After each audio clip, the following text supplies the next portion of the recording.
রাধে রাধে। আজ আমরা শুনব শ্রীকৃষ্ণের নীরব গল্প, যেখানে তিনি কোনো অলৌকিক লীলা দেখান না, বরং মানুষের অন্তরের ভেতরে নীরবে কাজ করেন। অনেকদিন আগে একটি গ্রাম ছিল। গ্রামটির নাম সৌরভপল্লী। গ্রামে একজন কিশোর ছেলে থাকত, নাম ঋত্বিক। ঋত্বিক চুপচাপ সব সময় অন্যদের খেয়াল রাখত, কিন্তু নিজের জীবন নিয়ে দ্বিধায় ভরা।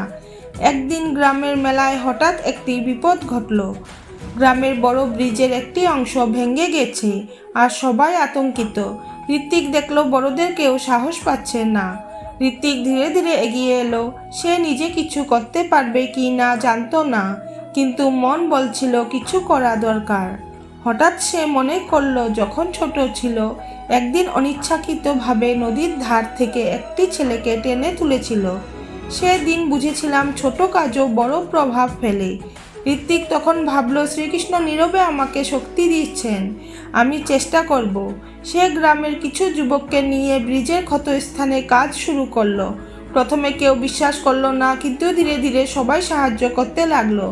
দিন শেষে ব্রিজ ঠিক হলো। গ্রামের সবাই ঋত্বিককে ধন্যবাদ দিল, কিন্তু ঋত্বিক জানতো শ্রীকৃষ্ণ নীরবে তার পাশে ছিলেন। কোনো কণ্ঠ বা জাদু নয়, শুধু সাহস, দৃঢ়তা এবং মনোবল দিয়ে।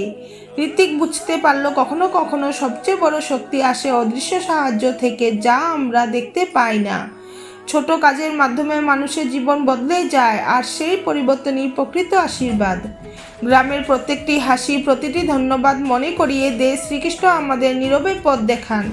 ঋত্বিকের হৃদয় শান্তি পেল। সে জানল, ভয়কে চ্যালেঞ্জ হিসাবে নিয়ে জীবনের প্রতিটি মুহূর্ত শিক্ষায় পরিণত হয়।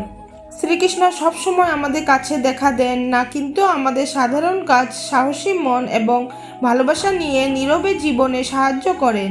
ছোট কাজকেও ভালোভাবে করলে তার ভেতর থেকে ঈশ্বরের উপস্থিতি অনুভব করা যায়। ভয় ও ভুলকে স্বীকার করলে আমাদের ভেতরে শ্রীকৃষ্ণের শান্তি জন্মায়। রাধে রাধে।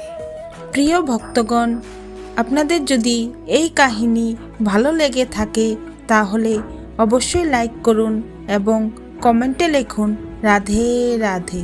এবং এমন আরও ভক্তিমূলক গল্প পেতে আমার চ্যানেলটি সাবস্ক্রাইব করুন।